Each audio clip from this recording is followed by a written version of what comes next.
व्यथित होकर के मैं समाज का चित्र प्रस्तुत कर रहा हूं। जब बूढ़े बुजुर्ग, बूढ़ी माताएं मेरे समक्ष अपने परिवार की, बहू की व्यथा कथा कहते हुए अश्रु प्लावित हो जाती है तो मेरा दिल पिघल जाता है। धिक्कार है उन बहुओं को,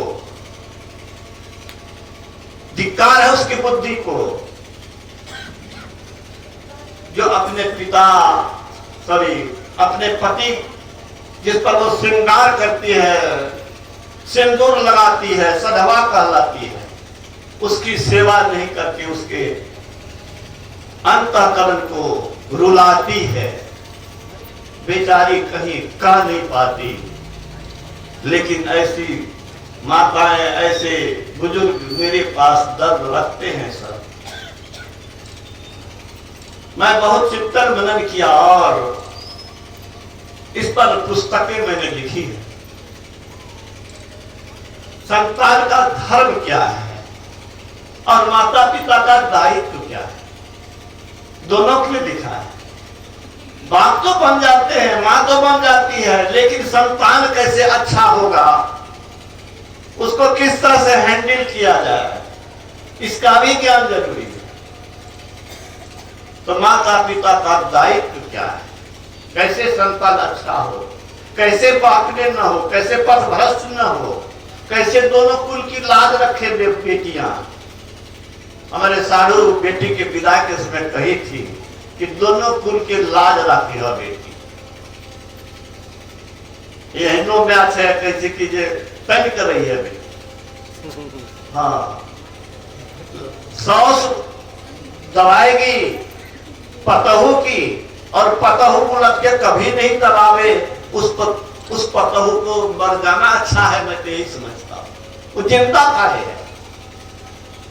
अरे तुम जिस प्यार से, स्नेह से, ममता से अपने बच्चे को पालती हो, उससे ज्यादा प्रेम से, स्नेह से, ममता से तुम्हारे पति को पाला है, उसके प्रति तुम हद नहीं निभाती हो। वह दूसरे के निकट रोने को विवश होती है। तुम अलग खाना बनाती हो, तुम शौक से रहती हो, मस्ती मारती हो।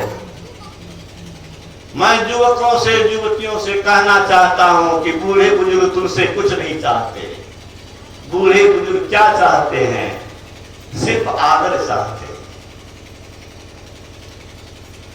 कहने से आपको कह के नहीं जाएगा, आप कह के जाइए। कह क्या निकल बारे बेटा से इजाजत लेके जाइए, लेकिन बेटा आपसे इजाजत नहीं लेगा। पतहू से सौस कह के जाए, लेकिन पुतौस कह के नहीं जाए। यही तुम्हारी बुद्धि है, विवेक है। मैं समझता हूं इसका कारण क्या है। इसका कारण है सद्बुद्धि का अभाव। वो सद्बुद्धि देना आध्यात्मिक संस्था और अभिभावक का दायित्व है, नहीं है। मैं राष्ट्रपति अब्दुल कलाम साहब को कोट करता हूं। भारत के भूतपूर्व और अभूतपूर्व मिसाइल मैन राष्ट्रपति अब्दुल कलाम ने क्या कहा?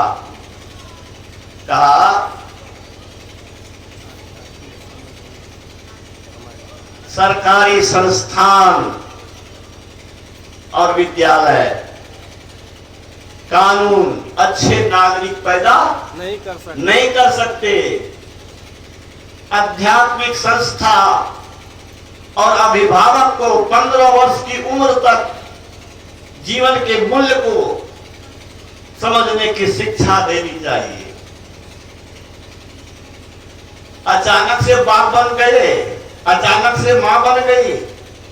अरे तुम जो बोलते हो अबोध बच्चा सुनता है, देखता है और उसके मन पर छाप पड़ता है।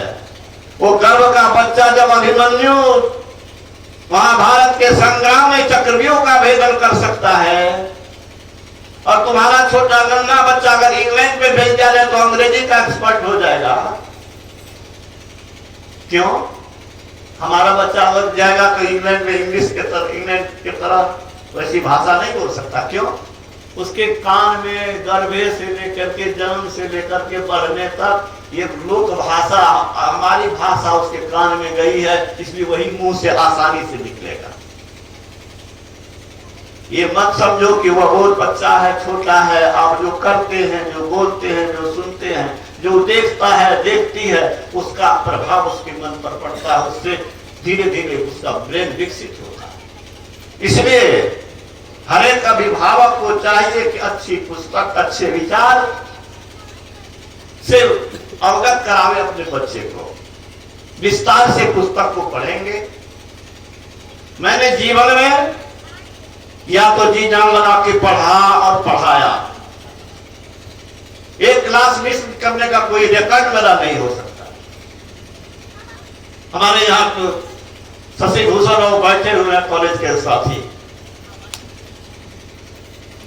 किसी विभाग में प्रैक्टिकल नहीं होता था, हम प्रैक्टिकल करवाते थे रिटायरमेंट के साथ समय तक।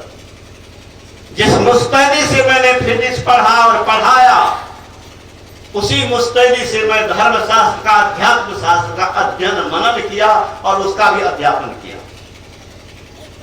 और इस 50 वर्ष की जिंदगी में मैंने जो चिंतन मनन शास्त्र का मंथन किया है, उसका निचोड़ है साहित्य अमृत संचयन, अमृत चिंतन, भाग 1 और भाग 2।